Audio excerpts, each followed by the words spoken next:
Jake Miller fixed a bike for free, and 12 hours later, 7 black SUVs were parked outside his home. Engines idling. No logos. No lights. Just quiet authority sitting in his driveway as the sun came up. Jake stood behind his front door, barefoot on cold tile, heart thudding so loudly he was sure his neighbors could hear it. He didn't know if he was about to be arrested or erased.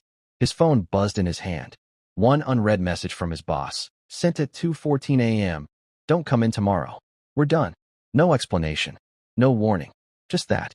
And the part no one talks about is why his boss fired him so fast. Before we go deeper, let us know in the comments where you're watching from. We'd love to hear from you. And if you're new here, click on the subscribe button so you never miss any of our upcoming videos, because stories like this don't end the way you expect. Here's what makes this uncomfortable. 12 hours earlier, Jake's biggest problem was grease under his fingernails and whether he'd make rent on time.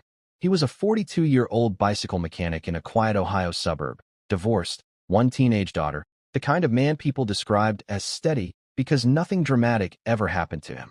That Tuesday evening, just before closing, a woman stood outside the shop holding a kid's bike with one bent wheel and a chain that wouldn't catch.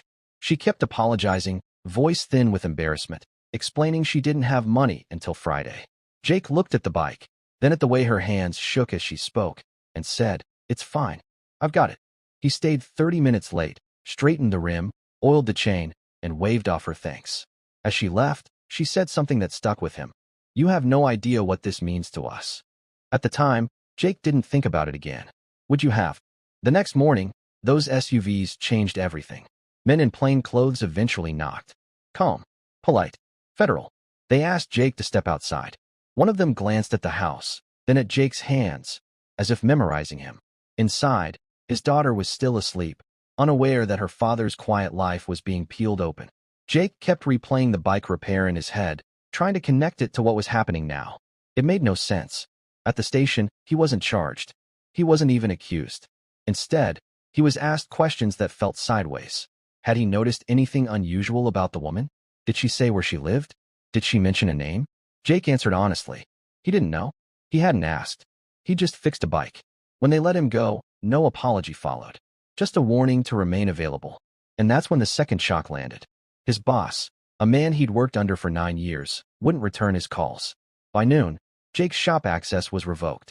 Fired. No severance. No explanation. How would that make you feel? To understand why this spiraled so quickly, you have to go back 6 weeks earlier, before the bike, before the SUVs, before Jake's name appeared in a database he didn't know existed. The shop he worked for had recently signed a quiet contract with a logistics company